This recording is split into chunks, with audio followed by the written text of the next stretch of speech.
Hi, എല്ലാവർക്കും നമസ്കാരം. നമ്മുടെ പുതിയൊരു വ്ളോഗിലേക്ക് എല്ലാവർക്കും സ്വാഗതം. എല്ലാവരും സുഖമായിട്ടിരിക്കുമല്ലേ? ഞങ്ങളുടെ സുഖമായിട്ടും സന്തോഷമായിട്ട് ഇരിക്കുന്നു. ഇന്നത്തെ നമ്മുടെ വീഡിയോ ട്യൂസ്ഡേ എടുത്തിട്ടുള്ളതാണ്. ഇപ്പം ട്യൂസ്ഡേ രാവിലെ തന്നെ 5 മണിയായപ്പോൾ എഴുന്നേറ്റിട്ടുണ്ട്. പതിവ് പോലെ തന്നെ ഒന്ന് കുറച്ച് നേരം പുറത്തൊക്കെ ഒന്ന് നോക്കി നിൽക്കുന്നുണ്ട് കേട്ടോ. പിന്നെ ഇന്ന് ട്യൂസ്ഡേ ആയ കാരണം കൊണ്ട് തന്നെ മുരുകന് വേണ്ടിയിട്ട് പ്രത്യേകം വിളക്കൊക്കെ വയ്ക്കും.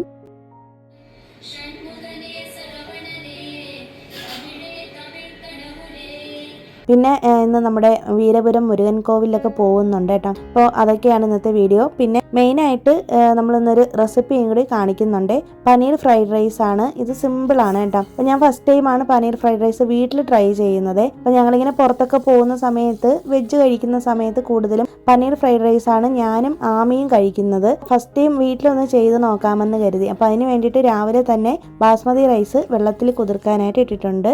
അപ്പോൾ അതൊരു 20 മിനിറ്റൊക്കെ ഒന്ന് കുതിർന്ന് വന്നാൽ മതി കേട്ടോ. അത് കഴിയുമ്പോഴേക്കും നമുക്ക് ഫ്രൈഡ് റൈസ് ഉണ്ടാക്കാം. പിന്നെ രാവിലെ തന്നെ ഒരു കോലമൊക്കെ ഒന്ന് വരച്ചിടുന്നുണ്ട്. എനിക്ക് അറിയാവുന്ന ഒരു സിമ്പിൾ ആയിട്ടുള്ളൊരു കോലാണ് വരയ്ക്കുന്നത്. പിന്നെ ഇന്നത്തെ നമ്മുടെ വീഡിയോയിൽ 30 വയസ്സിന് ശേഷം സ്ത്രീകൾ ശ്രദ്ധിക്കേണ്ട കുറച്ച് ആരോഗ്യ കാര്യങ്ങളെ കുറിച്ചാണ് പറയുന്നത് കേട്ടോ. ഞാൻ ഈ ഒരു വീഡിയോ ചെയ്യാനുള്ളൊരു മെയിൻ റീസൺ തന്നെ റീസെന്റ് ഒരു 1 വീക്ക് ബിഫോർ ആണ് ഞാനൊരു മാസ്റ്റർ ഹെൽത്ത് ചെക്കപ്പ് നടത്തിയിട്ടുണ്ടായിരുന്നേ. ബ്ലഡ് ടെസ്റ്റും യൂറിൻ ടെസ്റ്റും ആണ് ചെയ്തത്. അപ്പോൾ ഞങ്ങൾ ഇങ്ങനെ ഇയർലി ചെക്കപ്പ് നടത്താറുണ്ട്. അപ്പോൾ ഞാൻ എൻ്റെ ഈ വീഡിയോ കാണുന്ന എല്ലാവരോടും ഒരു റിക്വസ്റ്റ് പോലെ പറയുകയാണ്, നിങ്ങളൊരു 30 വയസ്സിന് മേലെയുള്ള ആൾക്കാരാണെന്നുണ്ടെങ്കിൽ മസ്റ്റായിട്ടും ഇയർലി ഒരു മാസ്റ്റർ ഹെൽത്ത് ചെക്കപ്പ് നടത്തേട്ടാ. അതിന് ഒരു മടിയും വിചാരിക്കരുത്, പൈസയൊന്നും നോക്കരുത്.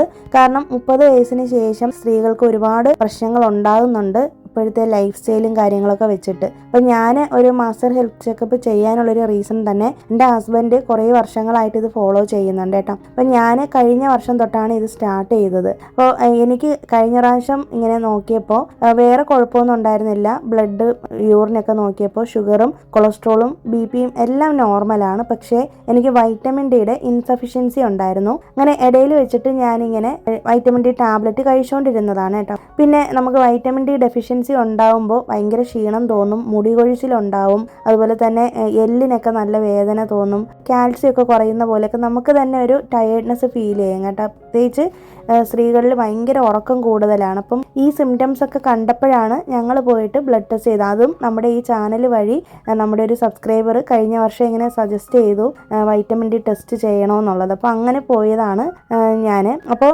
അന്ന് ഇൻസഫിഷ്യൻസി ആയിരുന്നു കേട്ടോ. പിന്നെ അത് കഴിഞ്ഞിട്ട് ഈ വർഷം തുടങ്ങിയ സമയത്ത് ഞാൻ പോയിട്ട് ബ്ലഡ് ടെസ്റ്റ് എടുത്തായിരുന്നു കേട്ടോ. വൈറ്റമിൻ ഡി ചെക്കപ്പ് ചെയ്തു. അപ്പോഴും ഇൻസഫിഷ്യൻസി തന്നെയാണ് കാണിച്ചുകൊണ്ടിരുന്നത്. അപ്പോൾ ഡോക്ടർ അപ്പോഴും എനിക്ക് ടാബ്ലറ്റ് തന്നിരുന്നേ. അത് കഴിഞ്ഞിട്ട് എന്നോട് പറഞ്ഞത് ഒരു 3 മാസം കഴിയുമ്പോൾ വീണ്ടും ഒന്ന് വൈറ്റമിൻ ഡി ചെക്ക് ചെയ്യണം. അപ്പോൾ എന്തായാലും മാസ്റ്റർ ഹെൽത്ത് ചെക്കപ്പ് ഈ വർഷം എടുക്കുന്നുണ്ട്. അപ്പോൾ അതുകൊണ്ട് ഈ വീക്കിൽ എല്ലാം കൂടി ഒരുമിച്ച് എടുക്കാമെന്ന് കരുതിയിട്ട് അങ്ങനെ നോക്കിയപ്പോഴത്തേക്കും ബ്ലഡ് ടെസ്റ്റും എല്ലാം നോക്കിയപ്പോൾ ഒരു കുഴപ്പമില്ല, വേറെ ഹെൽത്തിന് ഒരു കുഴപ്പമൊന്നുമില്ല, എല്ലാം നോർമലാണ്. ഗ്ലൂക്കോസ് ലെവലും പിന്നെ തൈറോയിഡ് അങ്ങനത്തെ കാര്യങ്ങളൊന്നും ഇല്ല കേട്ടോ. കൊളസ്ട്രോളോ BP ഷുഗർ അതൊന്നും ഇല്ല. പക്ഷേ എനിക്ക് വൈറ്റമിൻ ഡി ഇൻസഫിഷ്യൻസിയിൽ നിന്ന് ഡെഫിഷ്യൻസിയിലോട്ട് വന്നിട്ടുണ്ട്. അപ്പോൾ അങ്ങനെ ഒരു കേസ് വന്നത് എന്നോട് ഡോക്ടർ പറഞ്ഞത് 30 ഇയേഴ്സ് കഴിഞ്ഞിട്ടുള്ള എല്ലാ ലേഡീസിനാണ് സ്പെഷ്യലി വരുന്നുണ്ടെന്നാണ് പറഞ്ഞത്. അതിന് പല റീസൺസ് ആണ് ഉള്ളതെന്ന് പറഞ്ഞിട്ടുണ്ട് കേട്ടോ. നമ്മളിപ്പോൾ പുറത്തൊന്നും അധികം ഇറങ്ങുന്നില്ല, നമ്മൾ കൂടുതലും വീട്ടിൽ തന്നെയാണ് ഇരിക്കുന്നത്. സൂര്യപ്രകാശത്തിൻ്റെ കുറവ് കൊണ്ടാണ് സാധാരണ വൈറ്റമിൻ ഡി കുറയുന്നതെന്ന് പറഞ്ഞു. അപ്പോൾ അത് ഫുഡ് വഴി നമുക്ക് കുറേ മാറ്റിയെടുക്കാൻ പറ്റും. പക്ഷേ ഡെഫിഷ്യൻസി ആയി കഴിഞ്ഞാൽ നമ്മൾ അതിൻ്റെ സപ്ലിമെൻറ്റ് തന്നെ എടുക്കണമെന്ന് പറഞ്ഞിട്ടുണ്ടായിരുന്നു. അപ്പോൾ അങ്ങനെ എനിക്ക് ടാബ്ലറ്റ് തന്നിട്ടുണ്ട്. അപ്പോൾ നമ്മുടെ വീഡിയോസ് കാണുന്ന ആർക്കെങ്കിലും നിങ്ങൾക്ക് എന്തെങ്കിലും ടയേർഡ്നെസ് തോന്നുകയാണെങ്കിൽ നിങ്ങളത് നിസ്സാരമായിട്ട് കളയാതെ പോയി ബ്ലഡ് ടെസ്റ്റ് ചെയ്യാട്ടോ. അപ്പോൾ ഞാൻ ഇതിനെക്കുറിച്ച് ആധികാരികമായിട്ടൊന്നും പറയുന്നില്ല, കാരണം നമ്മുടെ ഫീൽഡ് അതല്ല, നമ്മളിതിനെക്കുറിച്ച് കൂടുതൽ പഠിച്ചിട്ടുമില്ല. പക്ഷേ എനിക്ക് നിങ്ങളോടൊരു സജഷൻ പറയാനുള്ളത്, നിങ്ങൾക്ക് ബുദ്ധിമുട്ടുണ്ടെങ്കിൽ ഹെൽത്തിൻ്റെ കാര്യങ്ങൾ ഒരിക്കലും നീട്ടിക്കൊണ്ട് പോകരുത്, നാളത്തേക്ക് മാറ്റി വെക്കരുത് കേട്ടോ. ഉറപ്പായിട്ട് നിങ്ങൾ ഡോക്ടറിനെ കണ്ട് കൺസൾട്ടേഷൻ എടുക്കുക. ഞങ്ങളോട് ഡോക്ടർ പ്രത്യേകം പറഞ്ഞൊരു കാര്യം അതാണ്, ഈ സോഷ്യൽ മീഡിയയിലും ഗൂഗിളിലും മറ്റുമൊക്കെ നോക്കിയിട്ട് സ്വയം ചികിത്സ നടത്താതെ അല്ലെങ്കിൽ ആരോടെങ്കിലും ചോദിച്ച് ചികിത്സിക്കാതെ കറക്റ്റായിട്ടൊരു ഡോക്ടറിനെ ഫോളോ ചെയ്യാമെന്ന് പറഞ്ഞിട്ടുണ്ടായിരുന്നു. പിന്നെ ഈ ഒരു 30 വയസ്സിന് ശേഷം സ്ത്രീകളിൽ ശ്രദ്ധിക്കേണ്ട കുറച്ച് ആരോഗ്യ കാര്യങ്ങളെക്കുറിച്ചാണ് ഇന്നത്തെ വീഡിയോയിൽ പറയുന്നത്. അപ്പോൾ അതും കൂടി ഞാനിന്ന് സംസാരിക്കാം. നമുക്ക് എല്ലാവർക്കും നല്ലൊരു റുട്ടീൻ ഉണ്ടായിരിക്കുക എന്നുള്ളതാണ്. അപ്പോൾ നമ്മുടെ ഒരു ദിവസം തുടങ്ങുന്നത് നല്ല ശീലങ്ങളോടെ ആയിരിക്കുക. അപ്പോൾ എഴുന്നേറ്റ ഉടനെ തന്നെ നമ്മൾ കുറച്ച് വെള്ളം കുടിക്കുക, അതുപോലെ കുറച്ച് സമയം പ്രാർത്ഥനയ്ക്കോ ധ്യാനത്തിനോ ഒക്കെ മാറ്റി വയ്ക്കുക. അപ്പോൾ എപ്പോഴും ഒരു ഡേ നല്ലതായിട്ട് സ്റ്റാർട്ട് ചെയ്യുകയാണെങ്കിൽ നമ്മുടെ ശരീരത്തിനും മനസ്സിനൊക്കെ നല്ലൊരു പോസിറ്റീവ് എനർജി നൽകും അല്ലേ. അപ്പോൾ നമ്മുടെ ലൈഫ് സ്റ്റൈൽ നമ്മൾ തന്നെ ഡിസൈഡ് ചെയ്യണം എങ്ങനെ വേണം എന്നുള്ളത്. അപ്പോൾ അതിന് വേണ്ടിയിട്ട് കാമായിട്ടും റിലാക്സ് ആയിട്ട് സ്റ്റാർട്ട് ചെയ്യുക. പിന്നെ ഭക്ഷണ കാര്യം ശ്രദ്ധിക്കുക എന്ന് പറയുമ്പോൾ നമ്മളെപ്പോഴും കുടുംബത്തിന് വേണ്ടിയിട്ട് എല്ലാ കാര്യങ്ങളും ചെയ്യും, എല്ലാവരെയും നമ്മൾ നോക്കും. പക്ഷേ നമ്മുടെ കാര്യങ്ങൾ നമ്മൾ ഒരിക്കലും ശ്രദ്ധിക്കാറില്ലല്ലേ. അപ്പോൾ എന്നോട് ഡോക്ടറും പറഞ്ഞ കാര്യം നല്ല ഡയറ്റ് ഫോളോ ചെയ്യണമെന്നാണ്. അതിൽ നല്ല പ്രോട്ടീൻ റിച്ച് ആയിട്ടുള്ള ആഹാരം കഴിക്കുക, പിന്നെ പച്ചക്കറികൾ, പഴങ്ങൾ, കാൽസ്യം അടങ്ങിയ ഭക്ഷണങ്ങൾ ഇതൊക്കെ കഴിക്കാനായിട്ട് പറഞ്ഞിട്ടുണ്ടായിരുന്നു. അപ്പോൾ എന്നോട് കൂടുതലായിട്ടും ചീരയൊക്കെ കഴിക്കാൻ വേണ്ടിയിട്ടുണ്ട് കേട്ടോ. അപ്പം ഞങ്ങൾ എല്ലാ ദിവസവും കീര നമ്മുടെ ഈ ഫുഡിൽ ഉൾപ്പെടുത്താറുണ്ട്, സ്പിനാച്ച്. അപ്പോൾ ഇപ്പോൾ കുറച്ച് റീസെൻ്റ് ആയിട്ട് കുറച്ച് നാളായിട്ട് നമ്മൾ കീരകളൊന്നും കഴിക്കുന്നില്ല കേട്ടോ. അപ്പോൾ അതൊക്കെ ഉൾപ്പെടുത്തണമെന്ന് പ്രത്യേകം പറഞ്ഞിട്ടുണ്ട്. അപ്പോൾ നിങ്ങളും അത് ഫോളോ ചെയ്യുക കേട്ടോ. പിന്നെ എല്ലാ ദിവസവും വ്യായാമത്തിന് സമയം കണ്ടുപിടിക്കണമെന്നാണ് പറഞ്ഞത്. അറ്റ്ലീസ്റ്റ് ഒരു 30 to 40 മിനിറ്റ്സ് എങ്കിലും വാക്കിങ്ങിന് പോകണമെന്നാണ് പറഞ്ഞിരിക്കുന്നത്. അപ്പോൾ നമുക്ക് പുറത്തൊന്നും പോകാൻ പറ്റുന്നില്ലാത്ത ദിവസങ്ങളിൽ വീട്ടിൽ തന്നെ ടെറസിൽ തന്നെ നടക്കാനാണ് പറഞ്ഞത് കേട്ടോ ഡോക്ടർ. അപ്പോൾ അതെന്തായാലും നമ്മൾ ഫോളോ ചെയ്യുന്നുണ്ട്. മാക്സിമം കഴിയുന്ന ദിവസങ്ങളിലൊക്കെ പാർക്കിൽ തന്നെ പോകും, അല്ലാത്ത ദിവസങ്ങളിലൊക്കെ വീട്ടിൽ എന്തെങ്കിലും ചെറിയ എക്സസൈസ് ചെയ്യാൻ ശ്രമിക്കുന്നുണ്ട് കേട്ടോ. ഞാൻ യൂട്യൂബിലൊക്കെ നോക്കിയാലും സിമ്പിൾ എക്സസൈസ് ഒക്കെ നമുക്ക് ചെയ്യാൻ പറ്റുമല്ലോ. പിന്നെ അറിയാവുന്ന ആൾക്കാരാണെങ്കിൽ യോഗയൊക്കെ ചെയ്യാനായിട്ട് ശ്രമിക്കുക കേട്ടോ. കൂടുതൽ മെഡിറ്റേഷൻ പോലുള്ള കാര്യങ്ങളൊക്കെ ചെയ്താൽ നമുക്ക് കൂടുതൽ ഫോക്കസും കോൺസെൻട്രേഷനൊക്കെ കിട്ടും. ശരീരത്തിൻ്റെ ശക്തിയും ഊർജ്ജവും നിലനിർത്താനായിട്ട് നമ്മളെ വ്യായാമം ഒരുപാട് സഹായിക്കുമല്ലോ. പിന്നെ അതുപോലെ തന്നെ ആവശ്യത്തിന് ഉറക്കം. നമ്മൾ ഒരു ഹെൽത്തി ആയിട്ടുള്ളൊരു ശരീരത്തിന് അത്യാവശ്യം ഒരു 6-7 മണിക്കൂറെങ്കിലും നന്നായിട്ട് ഉറങ്ങണമെന്ന് പറയുമല്ലോ. അപ്പം നല്ലപോലെ ഉറങ്ങാനായിട്ട് ശ്രമിക്കുക കേട്ടോ. അപ്പോൾ വീട്ടിലെ കാര്യങ്ങളെല്ലാം കഴിഞ്ഞതിന് ശേഷമാണ് എല്ലാവരും റെസ്റ്റ് എടുക്കുന്നത് അല്ലേ. പക്ഷേ ഒരിക്കലും നമ്മൾ അങ്ങനെ എല്ലാ പണികളും കഴിഞ്ഞിട്ട് നമ്മൾ റെസ്റ്റ് എടുക്കാമെന്ന് വിചാരിക്കരുത്. ഉറക്കത്തിന് വേണ്ടിയിട്ട് നമ്മൾ കുറച്ച് സമയം കണ്ടുപിടിക്കുക തന്നെ വേണം കേട്ടോ. അതായത് നമ്മൾ നേരത്തെ കിടന്ന് ഉറങ്ങിയാൽ തന്നെ ഒരു 7 മണിക്കൂറൊക്കെ നമുക്ക് കറക്റ്റായിട്ട് ഉറങ്ങി രാവിലെ എഴുന്നേൽക്കാനായിട്ട് പറ്റും. അപ്പോൾ നമ്മൾ ചെയ്യുന്ന ജോലികളും അതുപോലെ സ്പ്ലിറ്റ് ചെയ്ത് കുറേശ്ശെ ചെയ്യുക. ഇല്ലെങ്കിൽ നമുക്ക് ഉറക്കം നിയന്ത്രിക്കാനായിട്ട് പറ്റത്തില്ല അല്ലേ. അത് നമ്മുടെ ഹോർമോൺ ബാലൻസിനും മാനസിക ആരോഗ്യത്തിനും ഒക്കെ വളരെ അത്യാവശ്യമാണ്. പിന്നെ വെള്ളം കുടിക്കുന്ന ശീലം ഉണ്ടാക്കുക. എന്നോട് ഡോക്ടർ പറഞ്ഞതും ഒരുപാട് വെള്ളം കുടിക്കണമെന്ന് പറഞ്ഞിട്ടുണ്ട്. അപ്പം ദിവസവും കുറഞ്ഞതൊരു 3 ലിറ്റർ വെള്ളമെങ്കിലും കുടിക്കണമെന്നാണ് പറഞ്ഞത്, മിനിമം ആണ്. അപ്പോൾ ആവശ്യത്തിന് വെള്ളം കുടിക്കുക. നമ്മുടെ സ്കിന്നൊക്കെ ഒന്ന് ടൈറ്റ് ആവാനും സ്കിന്നൊന്ന് ഗ്ലോ ആവാനും ഒക്കെ ഹെൽപ്പ് ചെയ്യുമെന്നാണ് പറഞ്ഞിട്ടുള്ളത്. അതുപോലെ തന്നെ ഞാൻ ആദ്യം പറഞ്ഞ പോലെ ഒരിക്കലും നമ്മൾ ചികിത്സകൾ സ്വയം എടുക്കാനായിട്ട് പാടില്ല. നമ്മളെപ്പോഴും ഒരു നല്ലൊരു ഡോക്ടറെ കൺസൾട്ട് ചെയ്തിട്ട് വേണം ചികിത്സകൾ എടുക്കാനായിട്ട്. വർഷത്തിൽ ഒരു ഇയർലി ചെക്കപ്പ് നടത്തുക തന്നെ വേണം കേട്ടോ. പ്രത്യേകിച്ച് ഷുഗർ, BP, ഹീമോഗ്ലോബിൻ്റെ അളവ്, തൈറോയിഡ്, ഇതൊക്കെ നമ്മൾ ഇയർലി ചെക്കപ്പ് നടത്തുക.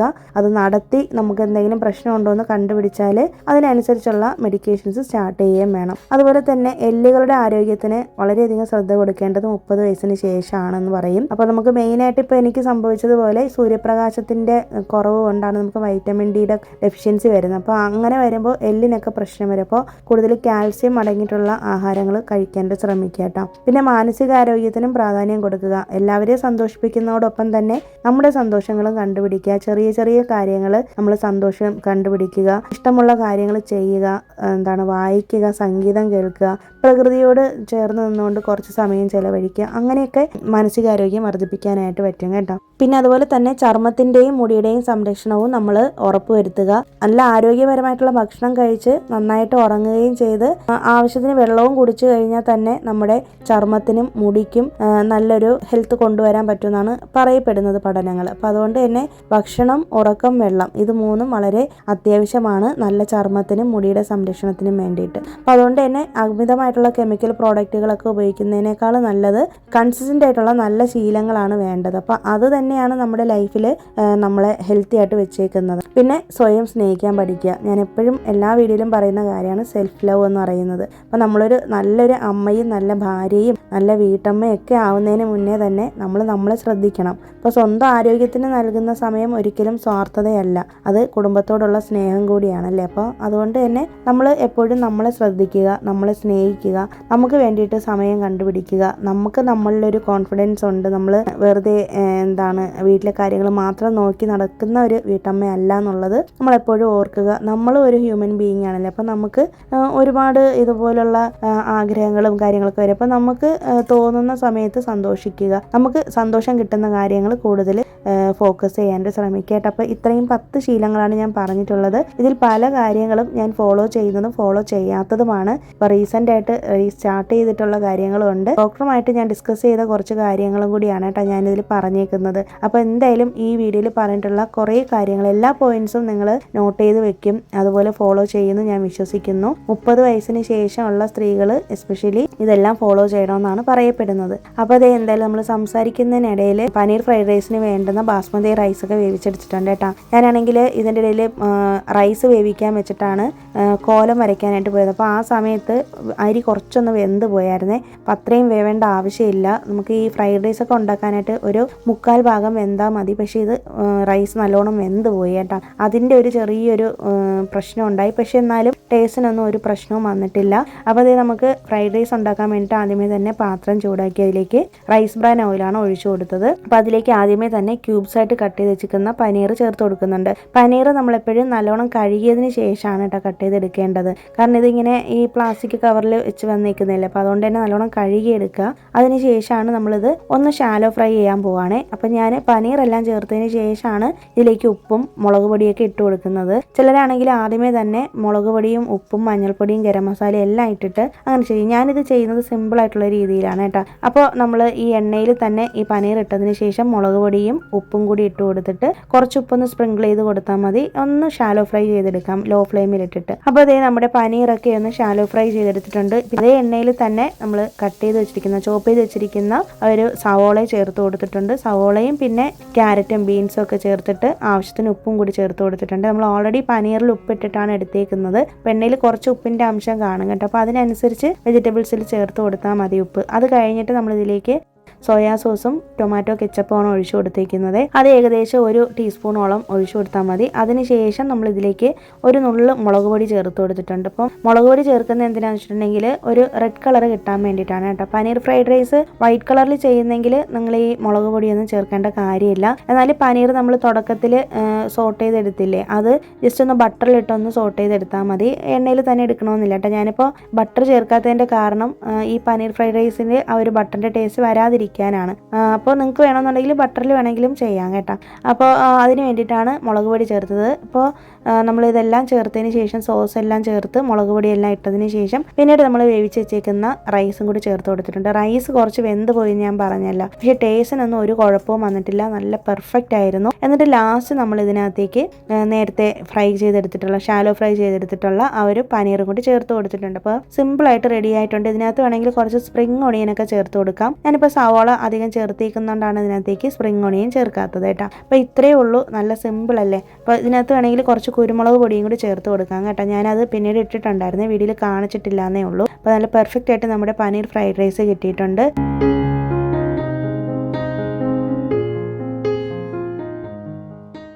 അതേസമയം തന്നെ നമ്മുടെ മോർണിംഗ് ഡ്രിങ്ക് കുടിക്കാനായിട്ട് എടുത്ത് മാറ്റി വെച്ചു. പിന്നെ ഇഡ്ഡലിയൊക്കെ ഒന്ന് വെന്ത് വന്നു. അപ്പോൾ തട്ടിൻ്റെ പുറകു ഭാഗത്ത് കുറച്ച് പച്ചവെള്ളം ഒഴിച്ചു കൊടുത്തു കഴിഞ്ഞാൽ ഇഡ്ഡലി നമുക്ക് പെട്ടെന്ന് തന്നെ ഇങ്ങനെ വിടിയിച്ചെടുക്കാനായിട്ട് പറ്റും കേട്ടോ. പുറകിൽ വേണം വെള്ളം തളിച്ചു കൊടുക്കാനായിട്ട്.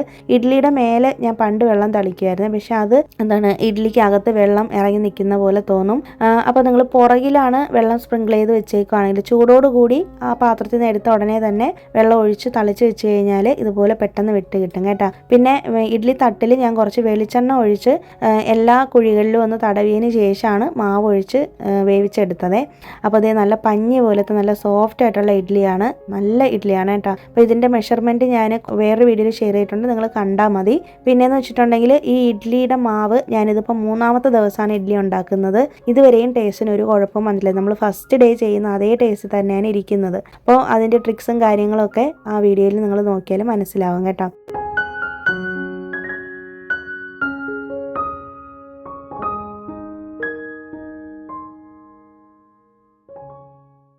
പിന്നെ അത് കഴിഞ്ഞിട്ട് ദേ വന്നിട്ട് പാത്രമൊക്കെ പെട്ടെന്ന് തന്നെ കഴുകി വെച്ചു. പിന്നെ ഇന്ന് ആമിക്കുള്ള ലഞ്ചും കാര്യങ്ങളൊക്കെ ഒന്ന് പാക്ക് ചെയ്യുന്നുണ്ട്. ഇപ്പോൾ രാവിലെ ലഞ്ച് പാക്ക് ചെയ്യുന്ന സമയത്ത് എനിക്ക് ടൈം ഇല്ലാത്ത സമയത്താണെങ്കിൽ ഞാൻ പെട്ടെന്ന് തന്നെ ക്യാമറയൊക്കെ ഓഫ് ചെയ്യും കേട്ടോ. കാരണം ഇത് കഴിഞ്ഞാൽ പിന്നെ ആമിക്ക് എനിക്ക് ഫുഡൊക്കെ കൊടുക്കണം, അവൾക്ക് തല കെട്ടി കൊടുക്കണം, അവളെ റെഡിയാക്കി വിടണം, അങ്ങനെ കുറേ കാര്യങ്ങളുണ്ട്. ഒരു 7:30-7:45 വരെയൊക്കെ ഞാൻ മാക്സിമം വീഡിയോ എടുക്കുകയുള്ളൂ, രാവിലത്തെ വീഡിയോ. പിന്നെ അത് കഴിഞ്ഞാൽ അവൾ സ്കൂളിൽ പോയതിന് ശേഷമാണ് വീഡിയോ എടുക്കാൻ നിൽക്കുന്നത് കേട്ടോ. കുറച്ച് ദിവസം മുന്നേ എന്നോട് ഐഷ ശരിയാ നിജേഷാണ് ചോദിച്ചിട്ടുണ്ടായിരുന്നത് ആമിയുടെ ബോട്ടിൽ എങ്ങനെയാണ് കഴുകുന്നത്. അപ്പോൾ ഞാൻ കുറച്ച് ലെമണും അതുപോലെ തന്നെ മിൻറ്റ് ലീവ്സ് ഇല്ലേ, പുതിനയില, അതും കൂടി ഇട്ടിട്ട് കുറച്ച് ചൂടുവെള്ളം ഒഴിച്ച് നല്ലോണം ഒന്ന് കഴുകിയെടുക്കുകയാണ് ചെയ്യുന്നത് കേട്ടോ. ഇന്നിപ്പോൾ ഡെയിലി രാവിലെ ഞാൻ എന്ത് ചെയ്യുന്നു വെച്ചിട്ടുണ്ടെങ്കിൽ കുറച്ച് കല്ലുപ്പ് അല്ലെങ്കിൽ പൊടിയുപ്പ് ഇട്ടിട്ട് വെറുതെ കുറച്ച് പച്ചവെള്ളം ഒഴിച്ച് നല്ലോണം ഒന്ന് മിക്സ് ചെയ്തെടുത്തതിന് ശേഷം കഴുകിയിട്ടാണ് വെള്ളം കൊടുത്ത് വിടുന്നത്. ഉപ്പിൻ്റെ അംശം ഉണ്ടാവാൻ പാടില്ല. നമ്മളിങ്ങനെ ഇത് ഡെയിലി ഫോളോ ചെയ്ത് കഴിഞ്ഞാലുണ്ടല്ലോ ബോട്ടിൽ എപ്പോഴും നല്ല നീറ്റായിട്ട് സ്മെല്ലൊന്നും ഇല്ലാതിരിക്കും കേട്ടോ. വീക്കെൻഡിൽ നമുക്ക് വേണമെന്നുണ്ടെങ്കിൽ നല്ല ചൂട് വെള്ളം ഒഴിച്ച് കുറച്ച് നേരം ബോട്ടിൽ വെച്ചേക്കുക. അതിനുശേഷം ഒന്ന് കഴുകിയെടുത്താലും മതി. വേണമെങ്കിൽ കുറച്ച് ലെമണും കൂടി ഇട്ട് കൊടുക്കാം കേട്ടോ. പിന്നെ പുതിനയും ലെമണും കൂടി വെച്ചിട്ട് കഴുകുന്ന ഒരു ട്രിക്ക് അത് നല്ലോണം എനിക്ക് വർക്ക് ആവുന്നുണ്ട്. കാരണം ബോട്ടിലിൽ ഒരു ബാഡ് സ്മെല്ല് വരുമല്ലോ, അപ്പോൾ അതൊന്നും കാണത്തില്ല കേട്ടോ. നിങ്ങൾ എന്തായാലും ഒന്ന് ട്രൈ ചെയ്ത് നോക്കണേ. ഞാനൊരു വീഡിയോയിൽ ഇത് കാണിക്കാമെന്ന് വിചാരിച്ചിരുന്നതാണ്, പക്ഷേ പിന്നീട് എനിക്ക് വീഡിയോ എടുക്കാൻ പറ്റിയില്ല കേട്ടോ. അതുകൊണ്ടാണ് ഈ ഒരു വീഡിയോയിൽ ഒന്ന് മെൻഷൻ ചെയ്ത് പോയത്. പിന്നെ അപ്പോൾ അതുപോലെ തന്നെ നമ്മുടെ ഉരുളിയിൽ പൂക്കളൊക്കെ ഇട്ട് വെച്ചിട്ടുണ്ട്.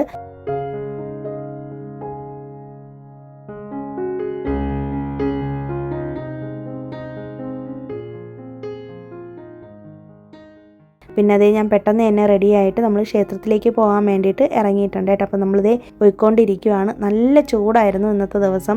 ഇന്ന് എന്തോ രാവിലെ മഴയും കാര്യങ്ങളൊന്നും ഇല്ലായിരുന്നു കേട്ടോ. തലേ ദിവസവും മഴയൊന്നും പെയ്തിട്ടില്ല. അപ്പോൾ വീരപുരം മുരുകൻ കോവിൽ നമുക്ക് എപ്പോഴും സ്പെഷ്യലാണ്. നമ്മൾ റീസെൻ്റ് ആയിട്ടാണ് വീരപുരം മുരുകൻ കോവിൽ പോകാൻ തുടങ്ങിയത് കേട്ടോ. ഇതിൻ്റെ ഡീറ്റെയിൽഡ് ആയിട്ടുള്ളൊരു വീഡിയോ ഞാൻ ഓൾറെഡി ഷെയർ ചെയ്തിട്ടുണ്ട്. നമ്മുടെ കുറച്ച് ദിവസം മുന്നത്തെ വ്ലോഗ് എടുത്ത് നോക്കിയാൽ കാണാൻ പറ്റും കേട്ടോ. അപ്പോൾ ഇവിടുത്തെ ക്ഷേത്രത്തിൽ പോയി കഴിഞ്ഞാൽ ഒരു പ്രത്യേക ഒരു വൈബാണ്. ആവടിയിലാണ് ഈ ഒരു കോവിലിരിക്കുന്നത്. അപ്പോൾ നമ്മൾ ഇറങ്ങിക്കഴിഞ്ഞതിന് ശേഷം നോക്കിയപ്പോഴേക്കും ഉണ്ട് ഈ മുരുകൻ ക്ഷേത്രത്തിൻ്റെ നേരെ ഫ്രണ്ടിൽ ഒരു വലിയൊരു ഞാറപ്പഴത്തിൻ്റെ മരം നിൽപ്പുണ്ട് കേട്ടോ. തമിഴിൽ ഇതിനെ നാഗപ്പഴം എന്നാണ് പറയുന്നത്. നമ്മൾ മലയാളത്തിൽ ഞാറപ്പഴം എന്നല്ലേ പറയുന്നത്. മുരുകൻ്റെ ഫേവറേറ്റ് ആണല്ലോ നാഗപ്പഴം. അപ്പോൾ അങ്ങനെ അതിൻ്റെ മരത്തിൻ്റെ വീഡിയോ ഒന്ന് എടുത്താണ്. ഒരുപാട് കായ്കൾ നിൽപ്പുണ്ട്. തറയിൽ വീണ് കിടക്കുന്ന കായ്കളൊക്കെ ആൾക്കാർ എടുത്തുകൊണ്ട് പോകുന്നുണ്ടായിരുന്നു കേട്ടോ. നമ്മളങ്ങനെ എടുത്തില്ല. ജസ്റ്റ് ഞാൻ നിങ്ങൾക്ക് കാണിക്കാൻ വേണ്ടിയിട്ട് വീഡിയോ എടുത്തു എന്നേ ഉള്ളൂ. അപ്പോൾ നിങ്ങൾ ആരെങ്കിലും ഈ ഭാഗത്ത് വരുന്നവരാണെങ്കിൽ ഒന്ന് നോട്ടീസ് ചെയ്താൽ മതി. ഫ്രണ്ടിൽ തന്നെ വലിയൊരു നാഗമരം നിൽപ്പുണ്ട്. പിന്നെ ഇന്നാണെങ്കിൽ നമുക്ക് ക്ഷേത്രത്തിൽ നിന്ന് പ്രസാദം കിട്ടിയിട്ടില്ല കേട്ടോ. സാധാരണ നമുക്ക് തൈര് സാദമൊക്കെ കിട്ടുന്നതാണ്. ഇന്ന് നമ്മൾ കുറച്ച് ലേറ്റായിട്ടാണ് വീട്ടിൽ നിന്ന് ഇറങ്ങിയത്. അപ്പോൾ അതുകൊണ്ട് തന്നെ നമ്മളിങ്ങനെ പ്രസാദം കിട്ടിയില്ലല്ലോ എന്ന് പറഞ്ഞ് വിഷമിച്ചിരുന്നപ്പോഴേക്കും ഉണ്ട് പെട്ടെന്ന് തന്നെ അവിടെ നിന്നൊരു പോറ്റിയോട് എൻ്റെ ഹസ്ബൻഡ് സംസാരിച്ചുകൊണ്ട് നിന്നപ്പോൾ അവിടെ ഒരുപാട് മാങ്ങ നിൽപ്പുണ്ട് കേട്ടോ. മാവ് മരം നിൽപ്പുണ്ട്. അപ്പോൾ അതിൽ നിന്ന് ഒരു രണ്ട് മാങ്ങ പറിച്ചുകൊണ്ട് വന്നിട്ട് പോറ്റി ഞങ്ങൾക്കും കൂടി ഒരെണ്ണം തന്നതാണ് കേട്ടോ. അപ്പോൾ ഞങ്ങളോട് വെച്ചേക്കാൻ പറഞ്ഞായിരുന്നു. അപ്പോൾ അങ്ങനെ തന്നതാണ്. അപ്പോൾ നല്ല പച്ച മാങ്ങയാണ്. അപ്പോൾ ഞാനത് വീട്ടിൽ കൊണ്ടുവന്നിട്ട് 2 ദിവസം കഴിഞ്ഞപ്പോൾ അച്ചാറിടാമെന്നാണ് വിചാരിച്ചത് കേട്ടോ. നമ്മളല്ലാതെ നോൺ വെജിൻ്റെ കൂടെ അത് കഴിക്കില്ലല്ലോ, പ്രസാദമല്ലേ. അപ്പോൾ അതുകൊണ്ട് തന്നെ എന്തായാലും പിക്കിളാക്കാമെന്ന് വിചാരിച്ച് അങ്ങനെ ഇന്ന് നമുക്ക് സ്പെഷ്യലായിട്ട് ഇവിടെ നിന്നൊരു മാങ്ങയും കൂടി കിട്ടിയിട്ടുണ്ട്. നമ്മൾ പ്രസാദം കിട്ടിയില്ല എന്ന് വിഷമിച്ചിരുന്നപ്പോഴാണ് ഇതുപോലെ കിട്ടിയത്. അപ്പോൾ ഇത്രയേ ഉള്ളൂ ഇന്നത്തെ വീഡിയോ. ഈ ഒരു വീഡിയോ നിങ്ങൾക്ക് ഇഷ്ടമായി, യൂസ്ഫുൾ ആയി എന്ന് വിശ്വസിക്കുന്നു. വീഡിയോ ഇഷ്ടമായിരുന്നു ലൈക്ക് ചെയ്യാനും ഷെയർ ചെയ്യാനും കമൻറ്റ് ചെയ്യാനും, ആദ്യമായിട്ട് കാണുന്ന കൂട്ടുകാരുണ്ടെങ്കിൽ ഒന്ന് സബ്സ്ക്രൈബ് ചെയ്ത് വെച്ചേക്കൂ. അതുപോലെ തന്നെ വീഡിയോസൊക്കെ ഇഷ്ടമായാലും ഒന്ന് ഹൈപ്പും കൂടി ചെയ്തേക്കണേ. കഴിഞ്ഞ ദിവസം ഒരു സഹോദരിക്ക് ഹൈപ്പ് ചെയ്യാൻ പറ്റുന്നില്ല എന്ന് പറഞ്ഞിരുന്നേ.